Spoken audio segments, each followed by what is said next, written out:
Hello friends, let us start the topic motion. You all know that motion is the movement, but in science we define the motion as if the position of an object is changing with respect to its surrounding, then it is said to be in motion. That is, if the object is moving and its surrounding gets changed, it leaves its surrounding and goes to other place, then we say that it is in motion. Otherwise, it is said to be at rest.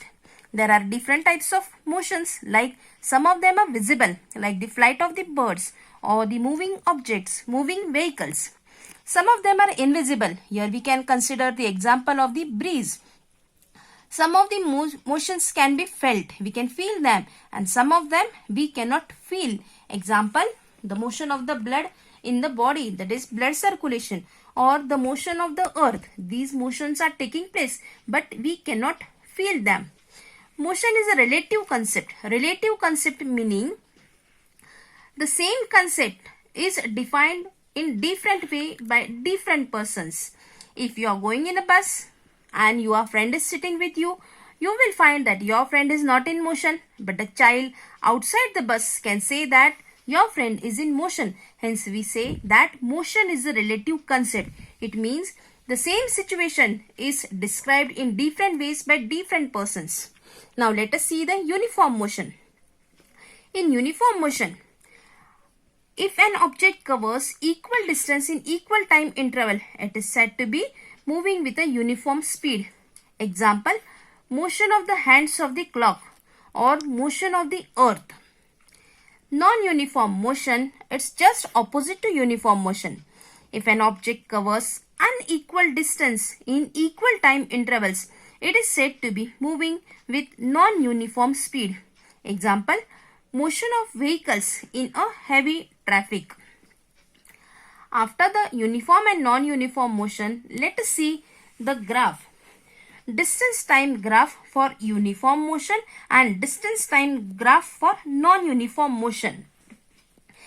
If this is the data provided, if this is the information, the time and the distance, time 0, 10, 20, 30, 40 and 50, and the distance starting from 0, in first 10 minutes 15 meter is covered, again in next 10 minutes 15, again in next 15, that is you can find it is uniform motion. So if we draw the graph by taking time along the x-axis and the distance along the y-axis, you can find the graph in such a way. Now here it is not drawn to the scale, but if you draw the graph using this information, you will find it in such a way. That is, you will always get a straight line in case of uniform motion.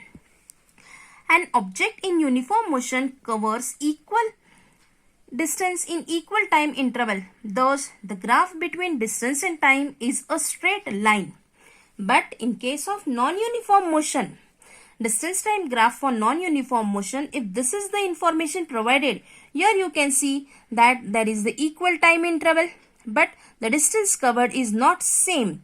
And hence, if you try to plot the graph using this information, you may get the graph in any of such ways or something different. That means it is not a straight line. Here the distance changes non-uniformly with the time and therefore non-uniform motion, and hence if the graph is plotted, you will not get a straight line. It may be curved, it may not be straight. It shows that unequal distance is covered in equal time interval. Hence we have covered some of the points related to motion.